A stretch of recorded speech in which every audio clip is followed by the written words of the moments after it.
자, 할렐루야. 주의 이름으로 이 자리에 오신 여러분들 환영하고 축복합니다.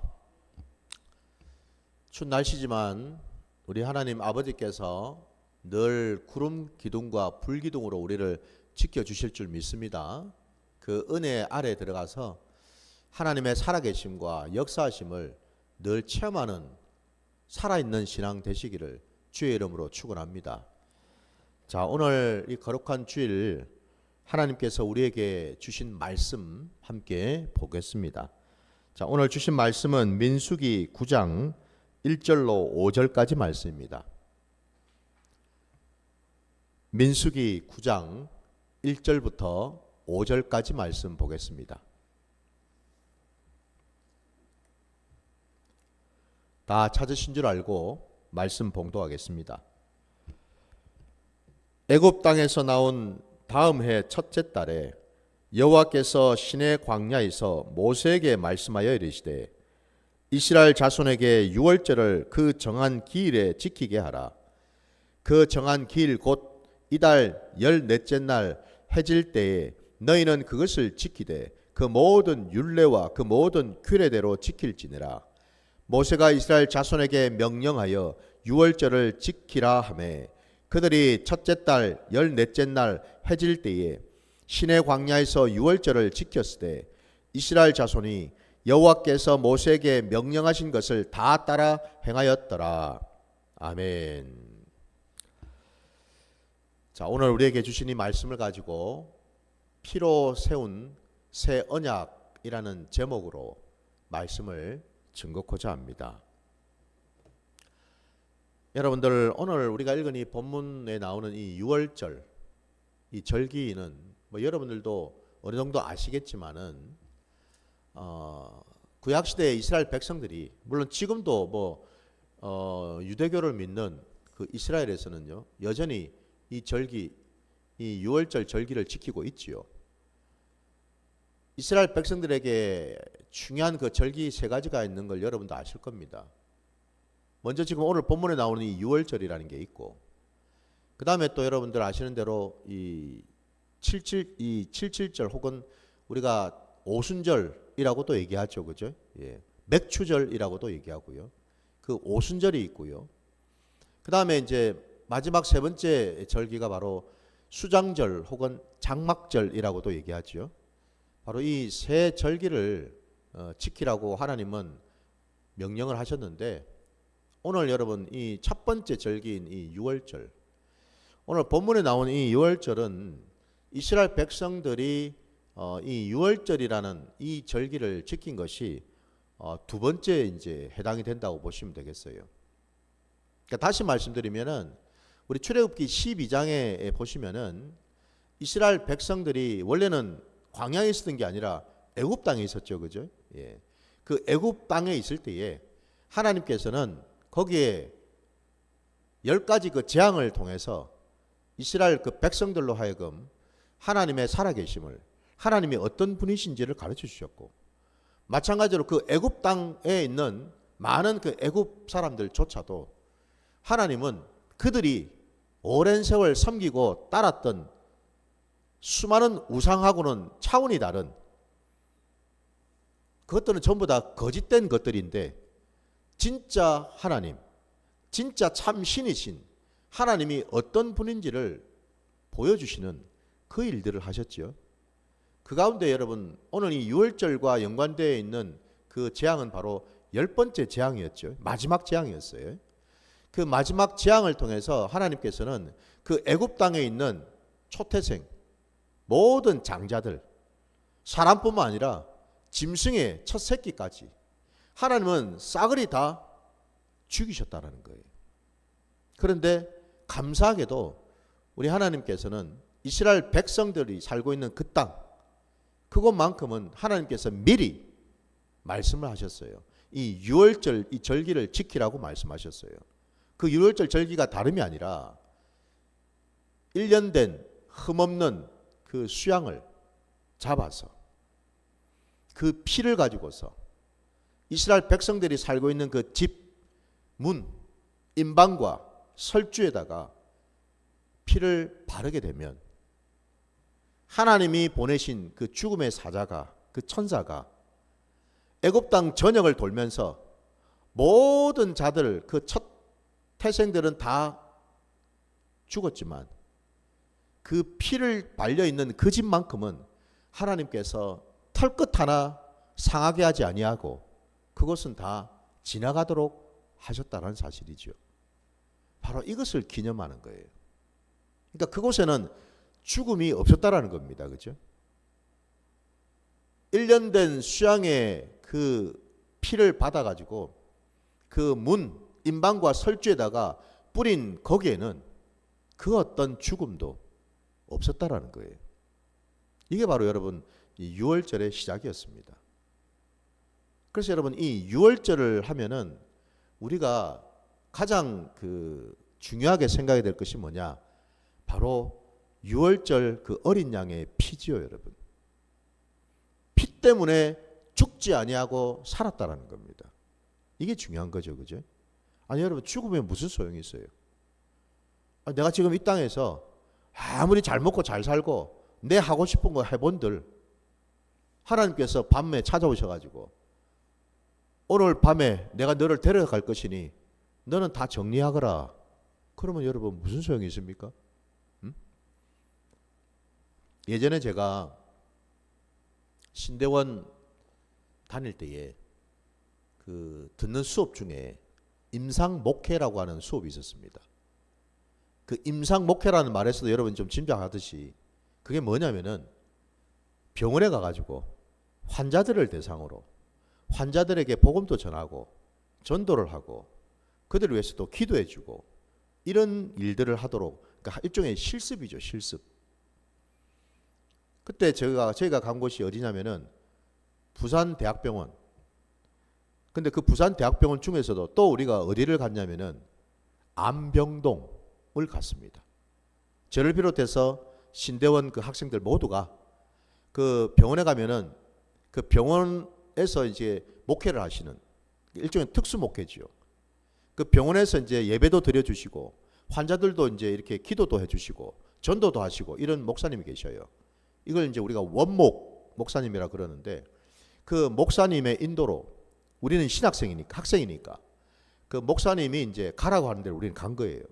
근데 우리가 간 곳이 바로 안병동인데 그 병동 전체는 다 한마디로 암 환자들만 입원해 있는 곳입니다. 그때 제가 처음으로 안병동이라는 데를 가봤어요.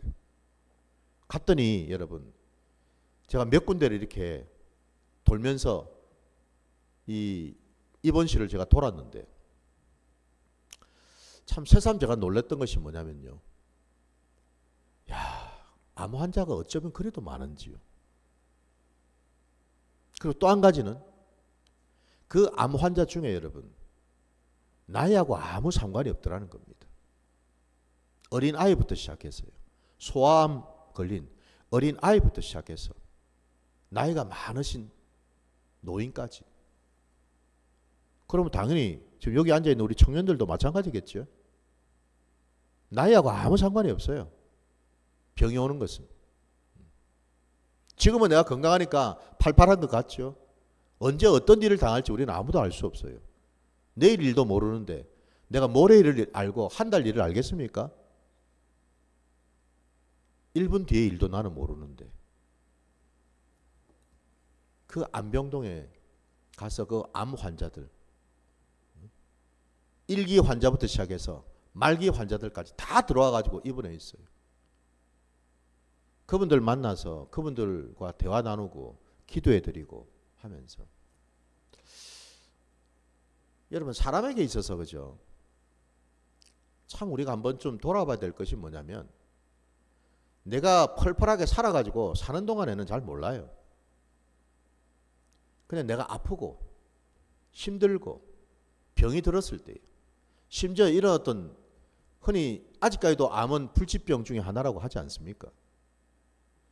그런 병에 걸려서 시한부 인생을 내가 산다고 할 때 한번 생각해 보세요.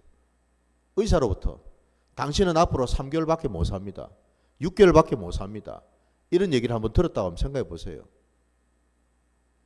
그야말로 머리가 하얘지겠죠, 그죠? 예? 머리가 하얘지겠죠. 왜? 나는 내일도 살 줄 알았는데, 한 달 뒤에 나는 여전히 똑같은 모습일 줄 알았는데, 나는 3달 뒤에도 나는 똑같이 건강할 줄 알았는데, 1년 뒤에 나는 건강할 줄 알았는데, 그건 우리 생각이죠. 그건 내 생각이지. 무슨 얘기죠, 여러분? 모든 생사화복은요, 사람이 죽고 사는 이 땅을 살아가는 모든 것들은 다 내 마음대로 내 뜻대로 살아가는 게 아니고 하나님의 주권 아래 있다는 것을 우리가 깨달아야 되는 줄 믿습니다. 하나님이 우리를 죽이기도 하시고 살리기도 하시고 형통케도 하시고 고난을 주시기도 하시고 힘들게도 하신다는 사실을 우리가 알아야 돼요. 왜 우리가 힘들까요? 아니, 하나님은 사랑이 많으신 좋으신 하나님인데 왜 우리를 고통스럽게 때로는 하시고 고난 가운데 두게 하실까요? 우리 하나님은 병 주고 약 주고 하시는 하나님이십니까? 어떨 때는 좋게 해줬다가 어떤 때는 힘들게 했다가. 아닙니다. 우리 하나님은 신실하신 하나님이셔요. 변함없는 분이시라고요. 내가 그 고난 가운데 있는 때로는 어떤 것들 가운데 힘든 가운데 있는 까닭은 하나님 때문이 아니라 나 때문이죠. 이걸 우리가 알아야 돼요. 2가지 이유 때문입니다. 첫째는 나를 훈련시키시려고. 내 믿음이 없고 내가 하나님을 인정하지 아니하고 하나님과 동행하지 않기 때문에 하나님은 우리를 어떻게 하겠습니까? 어떻게 하든지 우리를 자녀 삼으시려고, 우리에게 믿음을 주시려고, 믿음 안에서 살게 하시려고 때로는 훈련과 연단의 시간을 주실 때가 있다 이 말이에요, 여러분. 사람은 그죠? 내가 힘들어 봐야지 힘든 줄 알죠, 그죠? 평소에는 몰라요, 여러분. 평소에 여러분 우리가 자동차 운전 여러분도 많이 하실 텐데 저도 하지요. 운전대 잡고 여러분 도로를 다닐 때 여러분 늘 우리가 별일 없이 지나갈 때 많죠. 별 사고 없이. 그때는 여러분 이 운전을 한다는 게 이게 얼마나 이게 중요하고 위험한지를 모르고 그냥 쉽게 넘어가다가도 어느 한순간에 여러분 예기치 않게 사고가 또 날 때가 있죠, 그죠? 저도 한 몇 번 경험한 적이 있습니다. 그때 비로소 사람은 어떤 생각이 듭니까? 야, 이 운전하는 게 보통 일이 아니구나, 이거. 정말 조심해야 되겠구나, 이거. 정말 이거 주의해야 되겠구나. 신경을 바짝 써가지고 긴장해서 운전을 해야 되겠구나. 라는 생각을 비로소 하게 되죠, 그죠? 사람은 그렇게 어리석어요, 여러분. 평소에는 몰랐다가 뭔 일만 생기면은 그제서야 이제 비로소 뭐예요? 내가 얼마나 부족하고 연약하고 형편없는지를 비로소 알게 된단 말입니다. 하나님은 그걸 깨닫게 주시려고 때로 우리에게 그런 힘들고 어려운 시간을 주실 때가 있다라는 거예요. 2번째는 우리가 죄를 지었을 때죠. 우리가 하나님 앞에서 죄를 지으면 여러분 반드시 하나님은 그 죄에 대한 징계를 하십니다. 왜? 우리 하나님은 거룩하신 하나님이기 때문에 절대로 그 죄를 그냥 넘어가지 않았습니다, 여러분. 이걸 알아야 됩니다. 오늘 여러분 이 6월절에 왜 여러분 1년 된 흠없는 어린 양을 하나님이 죽이라고 잡으라고 말씀하셨겠어요? 그리고 그것을 그 피를 문에다가 바르라고 하셨겠습니까? 그 어린 양이 사실은 여러분 나거든요. 다시 말씀드리면 원래는 내가 죽어야 되거든요. 내가 죽어야 되는 것을 하나님은 나를 살려주시는 대신에 뭐예요? 그 대신에 어린 양을 죽이게 하셨다라는 겁니다. 이해가 되십니까, 여러분? 원래는 죄인된 내가 죽어야 돼요. 내가 죄값을, 아니 죄를 내가 지었지 누가 지었어요? 내가 거짓말하고 내가 사기치고 내가 음란한 짓 하고 내가 욕심 부리고 내가 교만 부리고 시기 질투하고 싸우고 다투고 혈기 부리고 그럼 내가 했지 누가 했어요 그거? 누가 시켰나요 그리 하라고? 다 내가 한 거잖아. 내가 내 마음에서 그게 우러나왔고 내 입으로 그렇게 터져나갔고 내 머릿속으로 그걸 생각했고 그럼 내가 했지 누가 했겠어요? 결국 뭐죠? 죄의 근원은 나죠. 나요 나. 내가 죄를 지었다고요. 누구한테 변명을 하고 누구 탓을 하겠습니까? 내가 죄를 지었는데. 그러면 원칙대로 한다면은 죄 지은 내가 죄값을 치르는 게 이게 정당한 거 아닙니까? 그죠? 우리 법에도 그렇잖아요, 여러분. 아니, 죄인이 잡혀가지. 그 죄인을 난 뭐 부모가 잡혀갑니까, 대신? 아니죠, 그죠? 죄를 지었으면 본인이 책임을 지고 감당해야지. 그러면 여러분, 우리는 다 죽어야 되겠네요. 이 세상에 하나님 말씀해 보니까 세상에 의인은 한 명도 없다고 말씀하시면은 세상에 여러분 수십억의 인구가 지금 살고 있는데 모두가 다 죄인이잖아요. 하나님 앞에. 그러면 이 지구에는 여러분 지구상에는 사람은 이제 하나도 남아나지 않겠네요. 다 죽어가지고. 목사인 저도 죽고 성도인 여러분도 다 죽고 하나도 남아나지 않겠습니다. 그죠? 교회가 텅텅 비겠어요. 다 죽어가지고. 감사하게도 하나님께서 그리하지 아니하시고 우리를 대신해서 죄지은 나를 대신해서 이 어린 양을 잡아 죽이게 하셨다라는 겁니다. 죄값을 대신 치르게 하셨다 이 말이에요. 유월절이 갖는 의미는 바로 그거예요, 여러분. 그냥 양 잡아서 같이 식구들끼리 둘러앉아서 그 양 먹고 쓴 나물 먹고 누룩 넣지 않은 무교봉도 먹고 그거 하는 게 보다도 여러분 유월절의 핵심은 죄인된 내가 죽어야 되는데 내가 죽지 아니하고 하나님은 감사하게도 나를 대신해서 어린 양을 죽이게 하셨다라는 겁니다. 그리고 그 양의 피를 내가 피를 흘려야 되는데 내 피가 아니라 어린 양의 피를 흘려서 그 피를 문에 바르게 하셨다라는 거예요. 그 양의 피를 보고서 하나님은 인정해 주시겠다라는 겁니다. 우리를 죽이지 아니하시겠다라는 거죠. 이게 은혜 아닙니까, 여러분? 그죠? 바로 이 유월절 어린 양. 이 어린 양으로 이 땅에 오신 분이 바로 예수 그리스도시죠. 그죠? 우리 주님이 바로 그 일을 하신 거예요.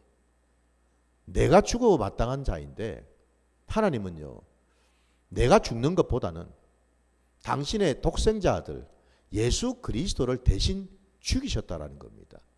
십자가에다가 못을 박게 하셨다라는 겁니다, 여러분. 온몸이 찢어지고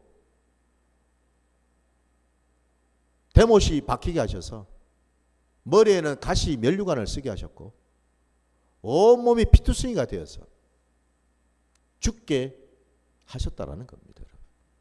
그러니까 예수님이 십자가에 달리신 이유는 다른 이유가 아니에요. 그죠? 죽기 위해서 달리신 거죠. 너무나 이게 단순한 원리 아닙니까? 그죠? 십자가에 여러분 누가 달리고 싶겠어요? 네? 다들 살기 위해서 시퍼렇게 살기 위해서 막 이리 뛰고 저리 뛰고 하는 이 마당에 누가 죽으려고 했습니까? 예수님은 놀랍게도 이 땅에 오신 이유가요.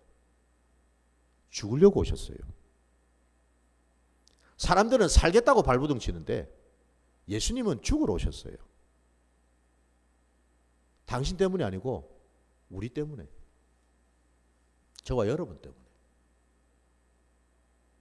우리를 위해서 대신 죽으러 오신 분. 그분이 바로 예수 그리스도이십니다. 우리 말씀을 한번 찾아봅시다.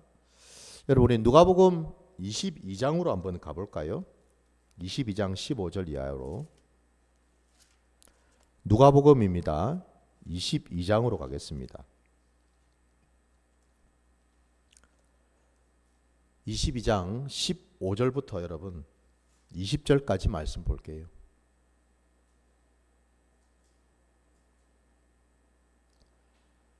말씀 봉독하겠습니다. 함께 봐주십시오.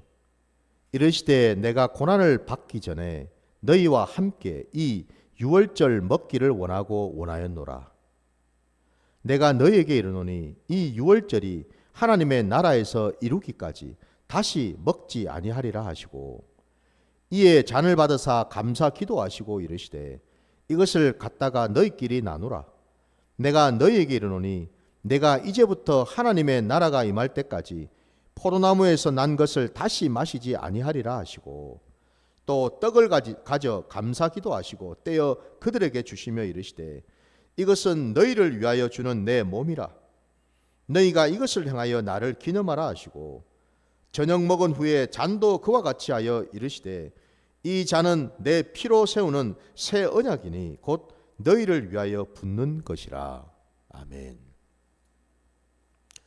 주님이 당신의 제자들, 사랑하시는 제자들하고 같이 마지막 유월절 만찬을 지금 행하고 계셔요. 유월절 절기를 지키시다 이 말입니다. 그때 아까 읽은 15절 끝자락에 보니까 우리 주님이 제자들에게 하신 말씀이, 내가 고난을 받기 전에 너희와 함께 이 유월절 먹기를 원하고 원했다라고 말씀하셔요. 그냥 한번 그냥 원했다가 아니라, 그죠? 원하고 내가 또 원했다. 간절히 바랬다라는 그 뜻 아닙니까? 그죠? 왜 이렇게 원하고 또 원하셨을까요? 이 뒤에 말씀을 깨닫게 해주시려고. 유월절 그 절기가 다른 게 아니라 여러분, 바로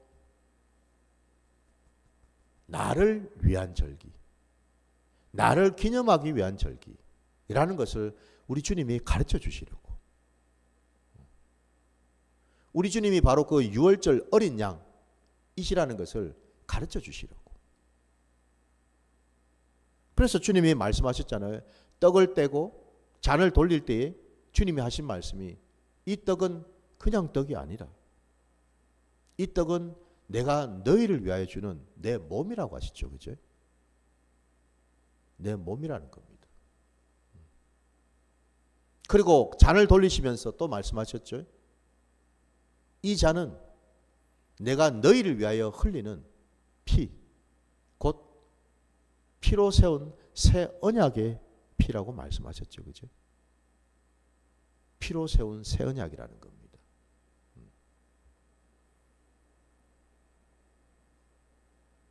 이제 더 이상 왜 이게 새 언약입니까? 구약시대처럼 진짜 양 잡아가지고 짐승의 피를 바르는 그런 일은 더 이상 없다라는 거예요. 왜냐하면 그 유월절 절기는 짐승의 피는요, 매년마다 그걸 해야 되거든요. 그러나 우리 주님의 피는요, 딱 한 번, 그리고 영원히 이루어 주셨거든요. 그래서 저와 여러분이 예수 그리스도의 그 보혈의 공로를 믿기만 하면, 그 십자가를 우리가 믿기만 하면 저와 여러분은 이제 뭐예요? 영원히 죽지 않고 사는 자가 된 거죠. 우리의 죄가 사함을 받게 되었다 이 말이죠. 그죠? 바로 그 말씀이잖아요. 그게 새 언약 아닙니까, 여러분? 그게 새 언약이라고요. 저와 여러분이 주님의 이 새 언약의 말씀을 받을 때에, 사실 오늘 이 말씀 여러분 뭐 새삼스럽죠? 뭐 우리가 모르는 말씀 아니잖아요. 이렇게 잘 아는 말씀이에요. 그럼 저와 여러분이 예수를 먹고 예수를 이제 마셨어요. 주께서 흘리신 그 피를 마시고 주님의 그 찢어진 그 살 떼어서 나누어 주시는 그 몸을 우리가 먹었어요. 그 말은 그래서 이제 뭐죠? 우리는 내 것이 아니다라는 뜻이죠. 나는 이제 주님의 것이다라는 거죠. 내가 나를 주장하는 자가 아니다라는 거죠. 주님이 나를 인도하시고 주장하신다라는 거예요. 내가 내 고집대로 내 하고 싶은 대로 살아가는 그런 자가 아니라는 거죠. 하나님 말씀에 순종해서 그 말씀대로 이제는 살아가는 자가 되었다라는 뜻이죠. 그죠? 이게 중요하다라는 거예요. 이 의미를 우리가 깨달아야 되는 거예요. 여러분, 주님의 그 보혈의 공로로 주님의 그 살과 피를 우리가 먹고 마심으로 우리가 새 사람이 되었다라는 것은 뭘 의미할까? 우리 죄가 사해졌다는 것을 말하지요. 그럼 여러분, 그 죄가 뭔 죄일까요? 그 죄가 도대체 뭔 죄일까? 자, 우리 창세기 여러분 마지막으로 3장에 가서 한번 봅시다. 창세기 3장 5절을 한번 보십시오. 제일 앞에 우리 구약 창세기 3장 5절 한 절입니다. 자, 5절 말씀 함께 봐주십시오. 너희가 그것을 먹는 날에는 너희 눈이 밝아져 하나님과 같이 되어 선악을 알 줄 하나님이 아심이니라. 이 말씀요, 여러분. 왜 제가 이 말씀을 보자 했냐면 우리 죄의 모든 근원이 여기에서 출발하기 때문에 그래요. 모든 죄의 근원이. 너희가 그것을 먹는다. 여기서 그것이 뭐예요? 선악을 알게 하는 나무의 열매지요. 선악과입니다. 선악과. 선악과를 우리는 먹어버렸어요. 하나님은 먹지 마라 했는데 내 고집대로, 내 욕심대로, 내 마음대로 먹어버렸어요. 먹었다고요. 먹었더니 그 뒤에 어떻게 됐습니까? 눈이 밝아졌다고 됐어요. 너희 눈이 밝아졌어. 맞아요. 우리 눈이 밝아졌습니다. 근데 이 눈이 뭔 눈일까요? 나로부터 나온 눈이죠. 내 눈이에요. 내 눈. 내 육신의 눈. 내 정욕의 눈. 내 고집의 눈. 내가 이 땅을 살아가면서 이렇게 저렇게 배웠던 그런 눈 있죠. 여기서 여러분 이 눈이 밝아졌다는 단지 그냥 눈 시력이 좋아졌다는 말이 아닙니다. 오해하지 마셔요. 그런 뜻이 아니고 눈이 밝아졌다는 말은 뭐냐면 내가 하고 싶어하고 내가 원하는 것, 내가 바라는 것, 내가 생각하는 것, 내가 판단하는 것, 내가 결정하는 것, 그 모든 것들을 행할 수 있는 눈을 말하는 거예요. 이해가 되십니까? 저거 인터넷 보면서 저거 내가 좀 갖고 싶은데 이미 그 쳐다보는 그 눈 안에 뭐가 있습니까? 욕심의 눈이 들어와 있죠. 그죠? 정욕의 눈이 들어와 있어요. 내가 누군가를 쳐다보면서 저 사람 좀 안 봤으면 좋겠는데 저 사람 안 보면 내가 속이 시원하겠는데 그 눈은 무슨 눈입니까? 그 사람을 마음으로 미워하고 정죄하고 판단하는 눈이죠. 그죠? 이해가 되십니까? 이제 그 눈이 뭔 눈인지. 우리가 눈으로 본다라는 것은 뭘 의미하냐면 그냥 보는 게 아니죠. 그죠? 멀뚱멀뚱 본다는 게 아니고 본다라는 말은 뭐예요? 그 보는 가운데 내 마음이 담겨져 있는 거죠. 담겨져 있어요. 그래서 주님 말씀하셨죠. 진짜 간음이 뭔가?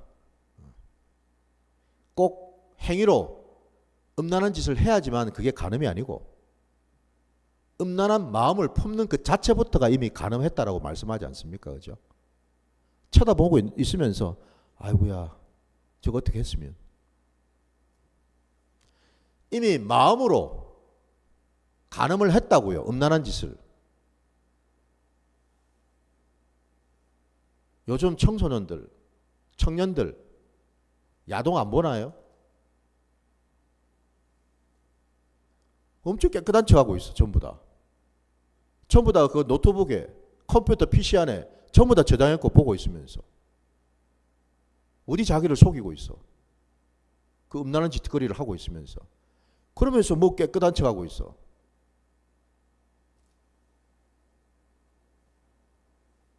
여성분들 물론 남성분도 마찬가지. 온통 마음으로 음란한 짓 하고 있으면서 음란한 짓이 꼭 무슨 음란한 짓을 해야지 음란한 짓입니까? 마음으로 갖고 싶고 하고 싶고 취하고 싶고 누리고 싶고 그게 다 음란한 짓이지. 깨끗한 척을 할 필요가 없어요. 이미 하나님은 다 알고 계시니까. 왜? 우리는 예저녁에 선악과를 먹었기 때문에 그래요. 어쩔 수가 없어요. 이미 눈이 밝아져 버렸거든. 그러면 생각해 보세요. 선악과 먹기 전에는 그럼 눈이 없었나? 아담과 하와가? 눈이 없이 살았나요? 눈이 있었지. 그때도. 하나님께서 다 만들어 주셨잖아, 눈을. 근데 왜 새삼스럽게 선악과를 먹어놨어야 비로소 눈이 밝아졌다 그러면? 그럼 그때는 눈이 어두웠나요, 그러면? 먹기 전에는? 그런 뜻이 아니잖아. 선악과를 먹기 전에 눈과 먹고 난 후에 눈이 다르다는 뜻이잖아요. 선악과를 먹기 전에도 육신의 눈은 있었고 먹고 난 뒤에도 육신의 눈은 똑같이 있었지. 근데 뭐예요 그러면? 뭔 눈입니까? 선악과를 먹기 전의 눈은 하나님과 함께하는 눈이었잖아요. 하나님이 주신 거룩한 눈이었잖아요. 하나님과 동행하는 눈이었잖아요. 그렇죠? 그래서 그 눈은 깨끗한 눈이었어요. 선악과를 먹고 나서 눈이 밝아졌다라는 말은 뭐예요? 눈이 더러워졌다라는 거예요. 음란해졌다라는 거예요. 이걸 깨달아야지. 여러분, 주님이 우리를 위해서 십자가를 지신 까닭이 뭐냐? 바로 우리의 그 음란한 눈을 빼주셨다라는 겁니다. 믿으십니까? 우리의 그 음란한 눈을요, 더러워진 눈을요, 어른의 눈 말입니다. 어른들은 어떤 눈을 가지고 있습니까? 판단하고, 정죄하고, 계산하고, 따져보고, 이런 눈들이죠, 그죠? 예. 온통 비판하고, 쳐다보면서 늘 우리는 비판거리 찾잖아요. 내 마음에 안 든다고 늘 비판하잖아요. 그런 눈들이 다 뭐예요? 어른의 눈이에요. 더러워진 어른의 눈. 그래서 우리 주님이 뭐라 하십니까? 어린 아이를 데려오라 하셔서 그 아이를 품으시면서 하신 말씀이 하나님의 나라는 이런 아이들, 이런 자들의 것이라고 말씀하셨죠. 그죠? 어린 아이의 눈요. 그 눈은 거룩한 눈이거든요. 하나님만 바라보는 눈이에요. 세상 쳐다보고 사람 쳐다보면서 비판하고 정죄하고 계산하고 계산기 두드리고 이해타산 따져보는 그런 눈이 아니고 어린아이의 눈은 하나님만 바라보고 하나님만 붙들고 의지하는 눈이거든요. 그래서 깨끗하다고요. 그래서 천국은 그런 자들이 들어갈 수 있다고 말씀하시는 거예요, 여러분. 부디 오늘 6월절 어린 양으로 오신 주님이 우리에게 하신 일은 다름이 아니라 우리의 이 더러워진 이 눈을 뽑아주시고 원래 가지고 있던 그 눈, 선악과를 따먹기 전에 가지고 있었던 그 거룩한 눈을 우리에게 회복시켜 주신 줄 믿습니다. 이게 중요합니다, 여러분. 이게 중요하다고요. 눈은 몸의 등불이라 그랬어요. 그래서 중요해요. 뭘 쳐다보고 사느냐에 따라서 우리 인생이 달라진다는 거예요. 뭐를 바라보고 사느냐에 따라서. 뭐를 생각하고 사느냐에 따라서 우리의 인생이 형통할 수도 있고 공고해질 수도 있다는 거예요. 제가 그걸 오늘 깨달았습니다. 새삼스럽게. 기도하면서. 늘 내 눈이 덮여가지고 들보 때문에 덮여가지고 제대로 보지를 못하더라고. 여전히 선악과를 따먹은 그 눈으로 예배드리고 말씀 전하고 이러고 있으면 어떻게 하겠어요? 주님은 그 선악과 열매 따먹은 그 눈 뽑아주시고 새 눈을 부어주셨는데 이제는 여러분 어린 아이와 같은 눈이 돼야 될 줄 믿습니다. 선악과 따먹은 그 눈 말고요. 정죄하고 비판하고 시기하고 질투하고 미워하고 계산하고 따져보고 욕심부리고 하는 그 눈 말고요. 깨끗한 눈, 어린아이와 같은 거룩한 눈, 하나님과 동행하는 눈, 하나님 말씀에 여러분 길을 기를 줄 아는 그 눈, 하나님의 임재를 볼 수 있고 하나님의 영광 가운데 들어갈 수 있는 그 눈요. 그 눈이 떠지시기를 주의 이름으로 축원합니다. 이게 중요해요. 제가 그거를 아침에 기도 가운데 깨닫게 해주셔서 여러분에게 말씀을 전하는 거예요. 내 삶의 자리는 똑같아요. 마치 다람쥐 쳇바퀴 돌듯이 어제나 그제나. 여러분 이 주일 지나고 또 내일 월요일이 되면 뭐가 달라질까요? 별로 달라질 거 없습니다. 여전히 내가 가야 될 직장, 여전히 내가 만나야 될 사람들, 내가 여전히 또 받을 어떤 스트레스 있겠죠, 그죠? 그게 뭐 한순간에 없어지겠어요? 달라질까요, 그게? 오늘 달라질 수도 있겠죠. 하나님이 하시면. 근데 우리의 삶의 자리가요, 늘 다람쥐 쳇바퀴 도는 것 같아요. 그날이 그날 같고. 뭐가 좀 특별한 이벤트가 있으면, 그래서 사람들이 드라마를 좋아하는 거예요, 영화를. 왜? 영화나 드라마를 보면 뭔가 특별한 이벤트가 막 넘쳐나잖아요, 그죠? 그러니까 얼마나 신납니까? 막 여도 여행 다니고, 막 저 가서 맛있는 것도 먹고, 뭐 내 하고 싶은 것도 막 차도 좋은 차 사고 다니고, 뭐 얼마나 드라마틱하면서 얼마나 멋져요. 근데 우리 인생은 그게 아니잖아요. 늘 그날이 그날 같잖아요. 참 지겹죠, 때로는.